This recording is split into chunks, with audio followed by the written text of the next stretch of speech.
নমস্কার বন্ধুরা, সুখী গৃহকোণের আরেকটি নিবেদনে আপনাদের সবাইকে স্বাগত জানাই। আশা করি আপনারা সবাই ভালো আছেন। আমিও খুব ভালো আছি। আমাদের দুবাই ভ্রমণের তৃতীয় দিনের অভিজ্ঞতার কথা আজকে আপনাদের সবার সঙ্গে ভাগ করে নেব। আগের দুদিন সারাদিন ধরে সাইট সিইং করে আমরা তিনজনই খুব ক্লান্ত ছিলাম। তাই হাজব্যান্ড বলল সকালের দিকে বেরিয়ে আর কাজ নেই, বেলার দিকে লাঞ্চ করেই বেরোনো যাবে। সেই জন্য আমরা যে হোটেলে উঠেছি তার নিচেই রেস্টুরেন্টে চলে এলাম লাঞ্চ করতে। লাঞ্চে নিয়েছিলাম চিকেন বিরিয়ানি, যেটা একদমই কলকাতা বিরিয়ানির থেকে আলাদা ছিল। কলকাতা বিরিয়ানির সাথে ডিম আর আলু সার্ভ করা হয়, কিন্তু রায়তা আর আচার দেওয়া হয় না। কিন্তু এখানে দেখলাম বিরিয়ানিটা বেশ স্পাইসি, ভীষণই ঝাল, সাথে আচার দিয়েছে, রায়তাও দিয়েছে, আর চিকেনের ছোট্ট ছোট্ট পিসও এর মধ্যে দেওয়া আছে। বিরিয়ানিটা খেতে প্রচণ্ড স্পাইসি ছিল। আমার ছেলে দেখুন পাশ থেকে উঁকি দিচ্ছে যাতে আমি ওর মুখে একটু দিই, কিন্তু সেটা দেওয়া যায়নি, এতটা ঝালও খেতে পারতো না। কলকাতা বিরিয়ানির মতো স্বাদ না হলেও এই বিরিয়ানি কিন্তু সত্যিই মাত করে দিয়েছে।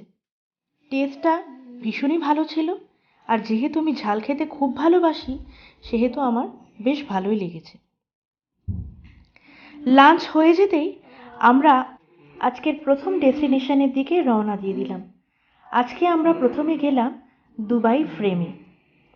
দুবাই ফ্রেম দেখার জন্য আমরা বেশ এক্সাইটেড ছিলাম।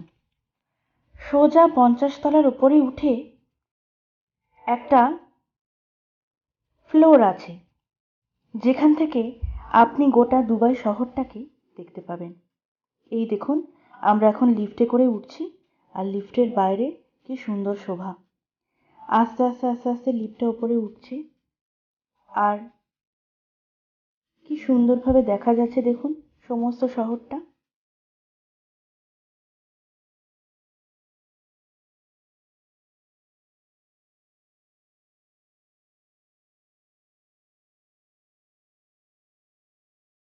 চলুন, ওপরে পৌঁছে গেছি, আর লিফট থেকে এই এখন বেরোলাম। এই যে ফ্লোরের কথাটা বলছিলাম, এই ফ্লোরে এ মাথা থেকে ও মাথা হেঁটে হেঁটে আপনি গোটা দুবাই শহরটা এই ওপর থেকে দেখতে পাবেন। ভেতরটা কি সুন্দর সাজানো দেখুন, আর মাঝখানে যে গ্লাসটা আপনি দেখতে পেলেন এক্ষুনি, সেই গ্লাসটা মাঝে মাঝে ট্রান্সপারেন্ট হয়ে যায়। তখন মনে হবে আপনি শূন্যে দাঁড়িয়ে আছেন। আবার মাঝে মাঝে কাঁচটা ঝাপসা হয়ে যায়, তখন আবার কিছু মনে হয় না। দুবাই ফ্রেম দেখেই আমরা আরেকটা ডেস্টিনেশনে রওনা দিয়ে দিলাম, এবং সেখানে পৌঁছেই এই মহারাজের সঙ্গে আমাদের দেখা হলো। আমি জুয়ের বাইরে এই প্রথমবার আমাদের জাতীয় পাখিকে দেখলাম।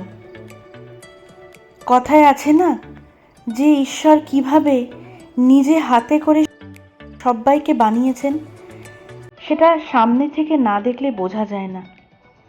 ঈশ্বর যেন নিজের সমস্ত রং ঢেলে দিয়েছেন এই পাখিটির মধ্যে। অবাক হয়ে দেখছিলাম। এখন আমরা আছি এখানকার রাজার প্যালেসের বাইরের দিকটা। আমাদের প্যালেসের একদম সামনে যেতে দেওয়া হয় না, বাইরে সিকিউরিটির ব্যবস্থা আছে।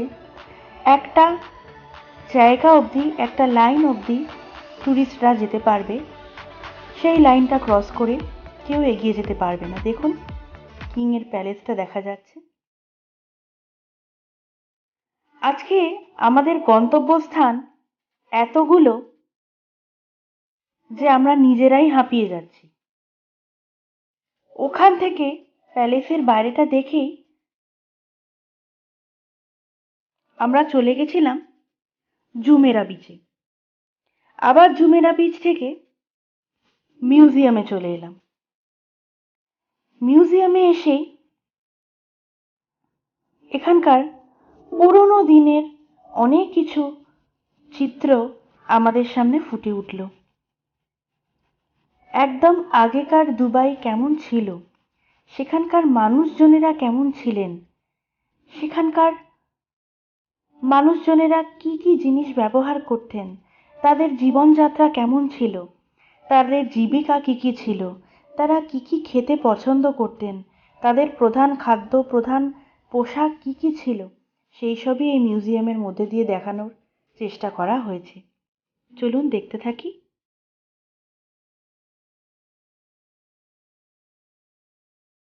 এই দেখুন, পুরোনো দিনের মানুষের ব্যবহৃত মশলাপাতি, জামা কাপড়, বাসন এখানে রাখা রয়েছে আমাদের দেখার জন্য।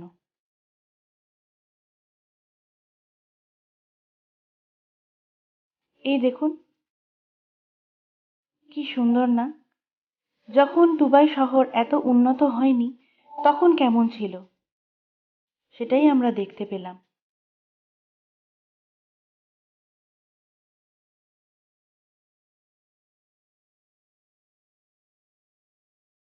চলুন, মিউজিয়ামের অপর প্রান্তে চলে এসেছি। কি সুন্দর না?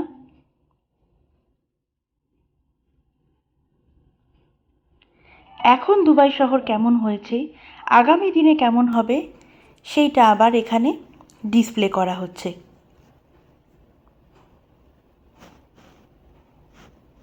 দেখুন কি সুন্দর।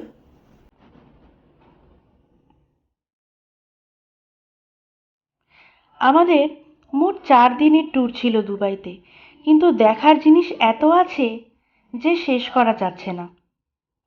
আর আজকে যেহেতু আমরা একটু বেলার দিকে বেরিয়েছি, সেহেতু তাড়াহুড়ো করেই আমাদের সব কিছু কমপ্লিট করতে হচ্ছে। এই দেখুন, জুমেরা বিচে গিয়েও কিন্তু আমরা বেশিক্ষণ থাকতে পারিনি। মিউজিয়াম থেকেও তাড়াতাড়ি বেরিয়ে চলে এলাম মাছেদের রাজ্যে। এটা দুবাই মলের ভেতরে অ্যাকোয়ারিয়াম। এটা বিশাল অ্যাকোয়ারিয়াম। এখানে বিশ্বের অনেক রকমের প্রজাতির মাছ রাখা রয়েছে। কি সুন্দর না? কত মাছ আমরা চোখেই দেখিনি। নীল জলের মধ্যে কি সুন্দর লাগছে দেখুন।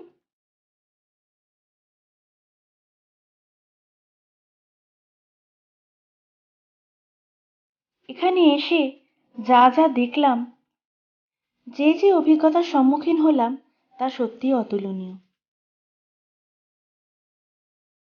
এই যে আবার আমরা চলে এলাম পেঙ্গুইনদের রাজ্যে। এই প্রথম কাছ থেকে আমার পেঙ্গুইন দেখা, জানেন? এর আগে আমি কখনো এত কাছ থেকে পেঙ্গুইন দেখিনি। বেশিরভাগ সময় টিভিতেই দেখেছি। কেমন এরা বিজ্ঞের মতো দাঁড়িয়ে আছে দেখুন।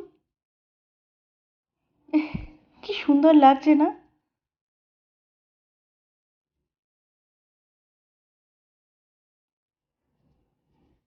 এখানে যে এদেরকে রাখা রয়েছে,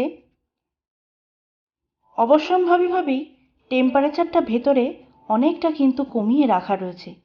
আমরা সবাই জানি পেঙ্গুইন কখনো বেশি তাপমাত্রায় জীবন ধারণ করতে পারে না। সেজন্যই দেখুন ভেতরটা বরফে ঢাকা, আর এই জলটাও কিন্তু একেবারে হিমশীতল। আজকে সারাদিন ঘুরে সত্যি খুব ক্লান্ত হয়ে পড়েছি।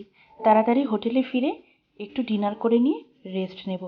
চলুন তাহলে আজকের ভ্লগটা এখানেই শেষ করলাম। আবার দেখা হবে অন্য আরেকটা ভ্লগে। ততদিন সবাই ভালো থাকবেন, সুস্থ থাকবেন।